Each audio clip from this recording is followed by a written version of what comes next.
Rotoscoping moving objects is similar to cutting a mat for a static object. We're going to use the Roto node again. So I'm hitting O to drop down a Roto node. Before starting, it's best practice to review the plate and build up a strategy of how you want to get the Roto done.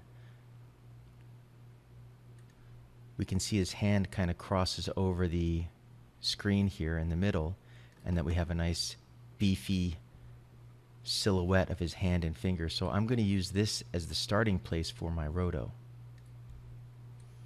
Rather than building the Roto all in one shape, best practice is to break it down into individual shapes. So I'm going to create one shape for his hand, and in this case I think I'll just go with one shape for his finger. So I'm going to start with the ellipse tool and just drag out an ellipse. Not even going to try to roto it too tight.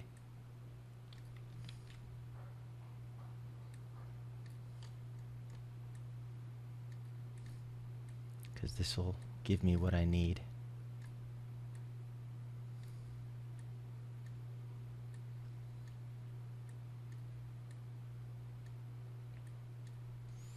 And then one for his knuckle here.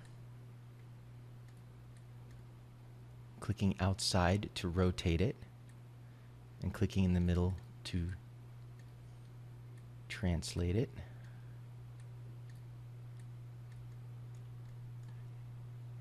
If you would like to duplicate a shape, you can select the shape, copy it, and paste it.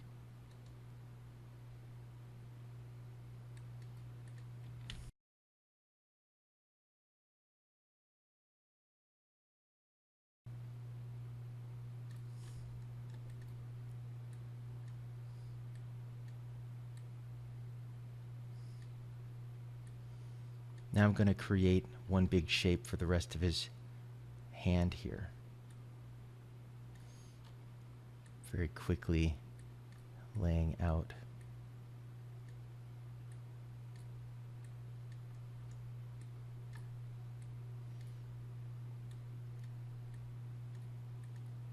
A Bezier shape.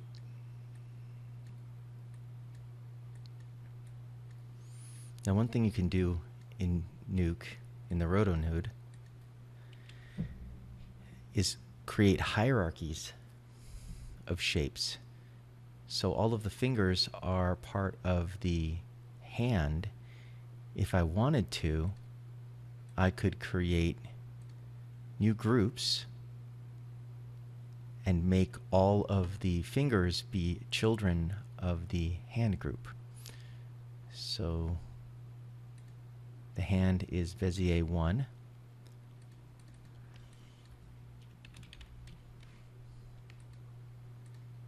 So we'll make this the parent for the hand.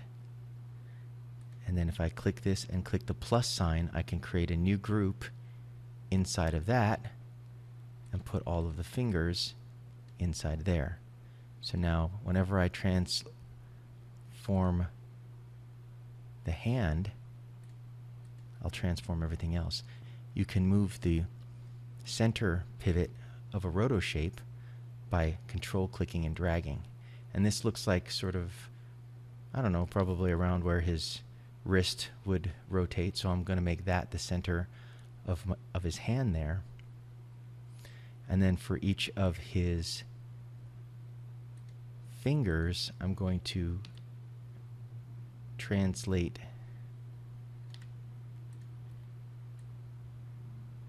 move the pivot point for the translation sort of to where the knuckle is. So to keyframe it,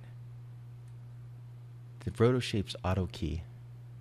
So I'm going to go back to where his hand settles, and then I'm going to move the transform handle for his entire hand. I'm not moving the shapes just yet.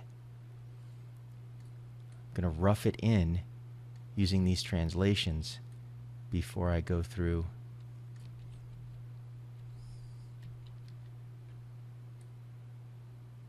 got to create a keyframe first. Create a keyframe for that. Set key. set key.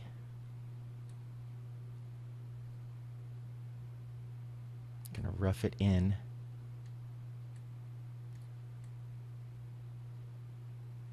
Using the transform. Move to the middle here, and then when it moves away, furthest away from where I want it to be, in the in-between while breaking it down, I create a new keyframe. So I find where it's moved away the most here, and I create a new breakdown for it.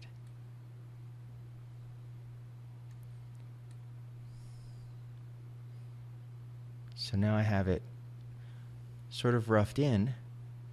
I would go to work and start animating the individual shapes. We can see that his finger, well, we could probably create another breakdown here.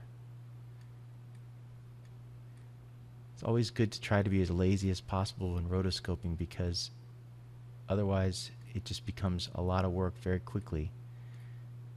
So let the tools help you with your job. I've clicked in the rotation field of the transform for the hand, and I'm going to tap up and down to move it by sub-degree increments. I'm clicking the widget and I'm dragging. There we go. Now, while hovering over the viewer, I'm clicking left and right to nudge the frames forward and back. So there, the shape sort of pops off on that frame. I created a pretty bum keyframe there, so I'm going to try to get it back into a good place here. There we go. So now without even animating the shapes of the roto, I've managed to get a pretty good roughed in version of his hands. So the next stage would be to go in and animate the individual shapes. And remember that it auto creates keyframes for you on the shapes. You can see it'll create a little tick mark on the timeline when it has created a key.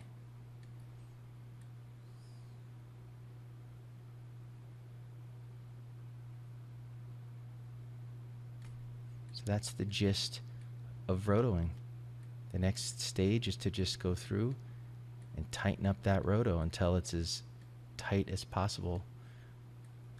Hopefully, preferably without keyframing every frame, only by keyframing in-betweens like this, and occasionally going in to touch up a frame when it slips.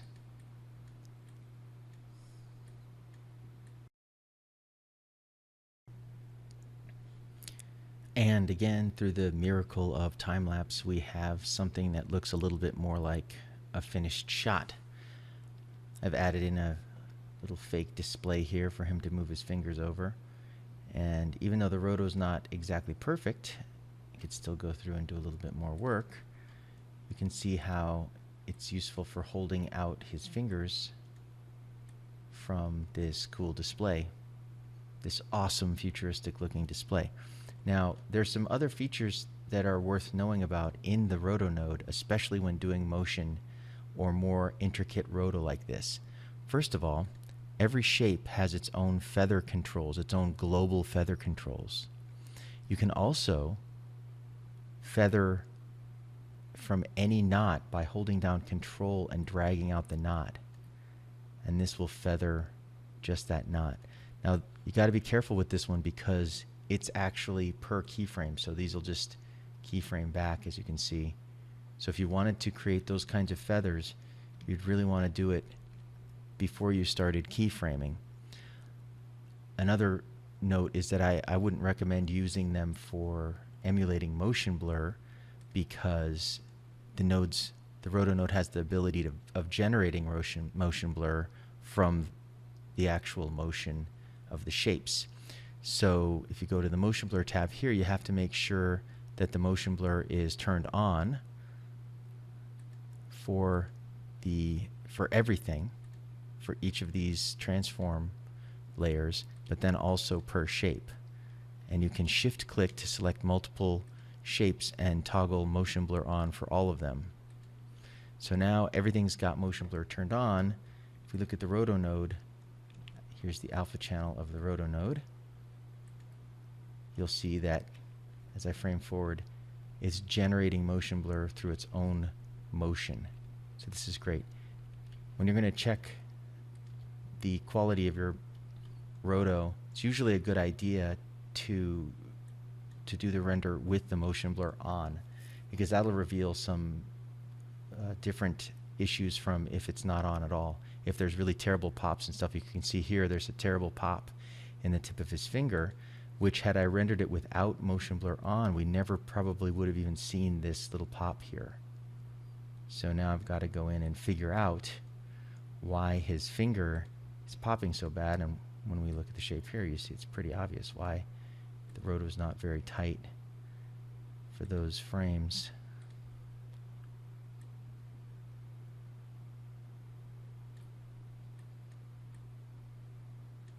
Tighten it up a little bit, and then maybe that pop will go away.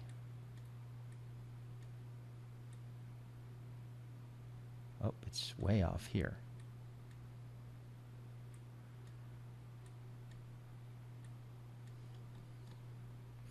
If you want to hide the overlays in the viewer, you can hit the Q key on the keyboard, and that will toggle off overlays and tell you here that it's hiding overlays. So this is a great way when you're using a tool like the Roto node that has overlays, but you need to see the image clean, but you don't want to close the properties per se. So I've turned off overlays here, and now they're hidden, and I can render my flipbook, and it's looking reasonable now. My roto, or I should say my match move on my little screen is slipping a lot on the end here. Didn't really bother making a very good one for that, but there you go. The roto's pretty much working for that little section.